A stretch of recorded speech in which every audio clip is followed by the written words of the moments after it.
ಅದೇ ಹೇಳ್ತಿರೋದು, ಅತಿಶಯೋಕ್ತಿ ಯಾರು ಮಾಡ್ತೀನಿ, ನೀನು ಅತಿಶಯೋಕ್ತಿ ಮಾಡ್ತಿದ್ರೆ ಅಂತ ನಾನು ಹೇಳ್ತಿಲ್ಲ.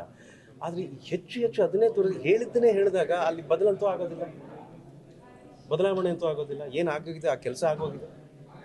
ಆದರೆ ಅದು ಅದ್ರ ಹಿಂದಿನ ವಿಚಾರಗಳೇನು, ಅದ್ರ ಹಿಂದಿನ ಸತ್ಯ ಏನು ಅಂತ ತಿಳ್ಕೋಬೇಕು ಅಂತ ಎಲ್ರಿಗೂ ನಮಗೆ ನಮಗೆ ಒಬ್ಬ ಸಾಮಾನ್ಯ ಜನರಿಗೆ ಆ ಕುತೂಹಲ ಇಲ್ಲದೆ ಇರ್ಬೋದು. ಅದು ಏನಾಗುತ್ತೆ, ಅದು ಮೀಡಿಯಾದಲ್ಲಿ ಬಂದಾಗ, ಮಾಧ್ಯಮದಲ್ಲಿ ಬಂದಾಗ ಅದನ್ನು ನೋಡಿ ನೋಡಿ ನೋಡಿ ನೋಡಿ ಜನ ಅದೇ ಕಡೆ ಯಾವ ಕಡೆ ತಿರುಗಿ ನೋಡಿದ್ರು ಅದೇ ವಿಚಾರ ಮಾತಾಡ್ತಾರೆ.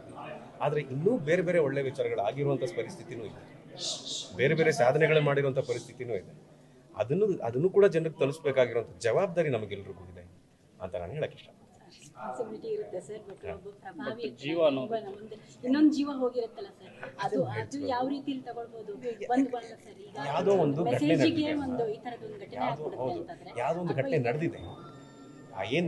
ಯಾವ ಘಟನೆ ನಡೆದಿದೆ ಅಂತ ನಿಮಗೂ ಗೊತ್ತು, ಯಾವುದಕ್ಕೋಸ್ಕರ ಈ ಥರ ಆಗಿದೆ ಅಂತಲೂ ನಿಮಗೂ ಗೊತ್ತು. ಸೊ ನಾವು ಸರಿ ತಪ್ಪು ಹೇಳೋದಕ್ಕೆ ನಾನು ಜಡ್ಜ್ ಅಲ್ಲ. ಅದೇ ಹೇಳ್ತಿರೋದು, ನಾನು ಜಡ್ಜ್ ಅಲ್ಲ, ನೀವು ಜಡ್ಜ್ ಅಲ್ಲ, ಜನ ನೋಡ್ತಿರೋ ಜಡ್ಜ್ ಅಲ್ಲ. ಕಾನೂನು ಅನ್ನೋದೊಂದಿದೆ. ಈ ಥರ ಯಾವುದೊಂದು ಕೃತ್ಯ ನಡೆದಿದೆ, ಅದ್ರ ಹಿಂದೆ ಯಾವುದೋ ಒಂದು ವಿಚಾರಗಳು ಹೊರಗಡೆ ಬರಬೇಕು, ಅದಕ್ಕೊಂದು ನ್ಯಾಯ ಸಿಗಬೇಕು, ಎಲ್ಲದಕ್ಕೂ ನ್ಯಾಯ ಸಿಗಬೇಕು ಅನ್ನೋ ಆಸೆ ನನಗೂ ಕೂಡ ಇದೆ. ಆಮೇಲೆ ಎಷ್ಟೇ ಮಾತಾಡಿದ್ರು ಅದು ಅಷ್ಟೇ. ಮುಖ್ಯವಾಗಿ ಅದೊಂದು ಆಕ್ಸಿಡೆಂಟಲ್ ಕ್ರೈಮ್ ಆದ್ರೆ ತಲೆ ಕೆಡಿಸ್ಕೊತಿರಲ್ಲ, ಯಾಕಂದ್ರೆ ಅಷ್ಟೊಂದು ಮಾರಣಾಂತಿಕವಾಗಿ ಹೊಡೆದು ದರ್ಶನ್ ಅವರು ಅಂತಲ್ಲ, ಸುತ್ತಮುತ್ತ ಯಾರಿದ್ರೆ ಅದೆಲ್ಲ ಪ್ರಕರಣದಲ್ಲಿ ಆರೋಪಿಗಳ ಬಗ್ಗೆ ಅಷ್ಟೇ. ಹೌದು, ಅದು ಬೇಸರ ಇದೆ ಅಂತ ಹೇಳಿದ್ರು. ಬೇಸರ ಇದೆ ಅನ್ನೋದು ಬಿಟ್ಟು ಇನ್ನೇನು ಹೇಳೋಕ್ಕಾಗುತ್ತೆ. ಬೇಸರ ಇದೆ, ನಮ್ಮ ಕುಟುಂಬದವರೇ, ನಮ್ಮ ಸೀನಿಯರೇ ಈ ಥರ ಒಂದು ಪರಿಸ್ಥಿತಿಯಲ್ಲಿ ಇದ್ದಾರೆ ಅಂತ ಹೇಳ್ಕೊಳ್ಳೋದ್ರೆ ನಮಗೂ ಬೇಸರ ಆಗುತ್ತೆ, ಅವ್ರ ಕುಟುಂಬಕ್ಕೆ ಬೇಸರ ಆಗುತ್ತೆ, ಅವ್ರ ಮಗ ಇದ್ದಾನೆ. ಇದು ಏನು ಹೆಂಗಂದ್ರೆ ಸರ್, ಅಂದರೆ ಇಂಡಸ್ಟ್ರಿ ಬೆಂಬಲ ಕೊಡ್ತಾ ಇದ್ದಾರೆ, ಅವ್ರು ಆ ಕಡೆ ಇವ್ರು ನೋಡ್ತಾ ಇಲ್ವಲ್ಲ ಅಂತ ಹೇಳಿ. ಯಾಕಂದರೆ ರೇಣುಕಾಸ್ವಾಮಿ ಕುಟುಂಬ ಎಷ್ಟು ಕಷ್ಟದಲ್ಲಿದೆ ಅನ್ನೋದು ಗೊತ್ತು. ಅವ್ರು ನೋಡ್ತಾ ಇಲ್ಲ, ಎಲ್ಲ ಸೇರ್ಕೊಂಡು ಯಾಕೆ ದರ್ಶನ್ ಅವರ ಸಮರ್ಥನೆ ಮಾಡ್ಕೊಳ್ಳೋದಕ್ಕೆ ಬೆಳೆದಿದ್ದೀರಾ ಅನ್ನೋದೊಂದು ಪ್ರಶ್ನೆ ಬರುತ್ತಲ್ಲ. ಒಂದು ವಿಷಯ ಬಹಳ ಪ್ರಾಮಾಣಿಕವಾಗಿ ಹೇಳ್ತೀನಿ, ಬಹಳ ಮುಕ್ತವಾಗಿ ಹೇಳ್ತೀನಿ ಕೇಳಿ. ಈ ಎಲ್ಲ ಆಗುವಗಳನ್ನ ನೋಡ್ತಾ ಇದ್ದೀವಿ. ನಾನು ಮುಕ್ತವಾಗಿ ಹೇಳ್ಬೇಕು, ನಾನು ಇದನ್ನು ಬೆಳವಣಿಗೆ ಅಂತ ಹೇಳಕ್ಕೆ ಇಷ್ಟನೇ ಪಡೋದಿಲ್ಲ. ಇದು ಒಂದು ಕಹಿ ಘಟನೆಯಲ್ಲಿ ಬೇಸರ ಎಲ್ಲ ವರ್ಗದಲ್ಲೂ ಒಂದು ಬೇಸರ ಇದೆ, ಬೇರೆ ಬೇರೆ ರೀತಿಯಾಗಿ ಬೇಸರ ಇದೆ. ಆದರೆ ಅದಕ್ಕೆಲ್ಲ ಬಗೆಹರಿಸಬೇಕು ಅಂತ ಹೇಳಿದ್ರೆ ಅದಕ್ಕೆ ಕಾಲನೇ ಉತ್ತರ. ನಾನು ಏನೂ ಉತ್ತರ ಕೊಡೋದಕ್ಕಾಗೋದಿಲ್ಲ. ನನಗೆ ಬೇಸರ ಮಾತ್ರ ವ್ಯಕ್ತಪಡಿಸ್ಕೋಬೋದು. ತುಂಬ ಗೊಂದಲದಲ್ಲಿದೆ, ಪರಿಸ್ಥಿತಿನೇ ಬಹಳ ಗೊಂದಲದಲ್ಲಿದೆ. ಈ ಸರಿ ತಪ್ಪು, ನಾನು ಸರಿ ನೀನು ಸರಿ, ಅವ್ರ ತಪ್ಪು ಇವ್ರ ತಪ್ಪು ಅನ್ನೋದೆಲ್ಲ ಅಲ್ಲ. ಅದನ್ನೆಲ್ಲ ಮೀರಿ ಒಂದು ಉತ್ತರ ಬರಬೇಕಾಗಿದೆ. ಆ ಉತ್ತರ ಕಾಲನೇ ಕೊಡುತ್ತೆ, ನಾನು ನೀವು ಹೇಳ್ತೇನೆ.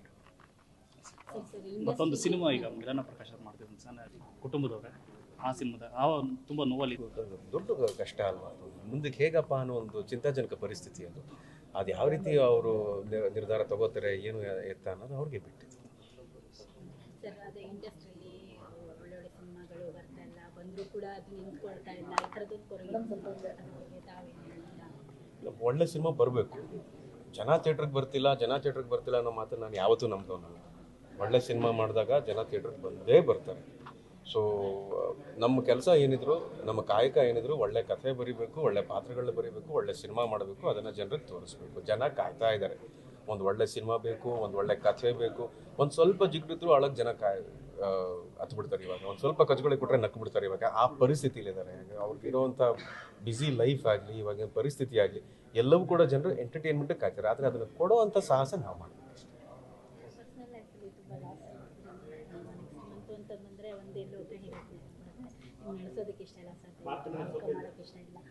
ನೀವು ಹೇಳ್ತಾನೆ ಇದ್ರಿ, ಅದನ್ನು ಹೇಳ್ತೀರಿ, ಇದನ್ನು ಹೇಳ್ತೀರಿ, ಮಗನೂ ಚಿಡ್ತೀರಿ, ತೊಟ್ಲು ತೋಗ್ತೀರಿ. ಇದಕ್ಕೆ ನಾನು ಏನು ಹೇಳ್ಬೇಕು ನನಗೆ ಗೊತ್ತಿಲ್ಲ. ಆಯ್ತು, ನೆನಪಲ್ಲಿರ್ತಾರೆ, ಖಂಡಿತ ನೆನಪಲ್ಲಿರ್ತಾರೆ. ಥ್ಯಾಂಕ್ಸ್.